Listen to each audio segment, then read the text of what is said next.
मैं थक गया हूँ या अल्लाह, वाकई थक गया हूँ। लोग चेहरा देखकर कहते हैं माशा अल्लाह खुश लग रहे हो।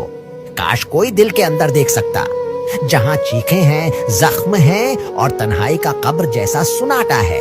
रात को सोते वक्त तकिया मेरा राजदार बनता है और आंखें वो हर रात अपने गुस्से के आंसू बहा देती हैं, कभी अपनों की याद में, कभी अपने बर्बाद ख्वाबों पर।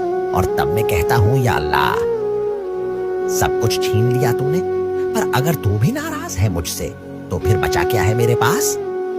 तू नाराज है तो मान जा, मैं तो तेरे सिवा किसी के काबिल नहीं रहा। जब इंसान के पास कोई ना बचे तो सजदा ही आखिरी पनाह होता है, और वो सजदे में गिरकर जो आंसू बहाए जाते हैं ना, वो अर्श हिला देते हैं, रब को मजबूर कर देते हैं कि अब मेरे बंदे के हक में फैसला कर दो।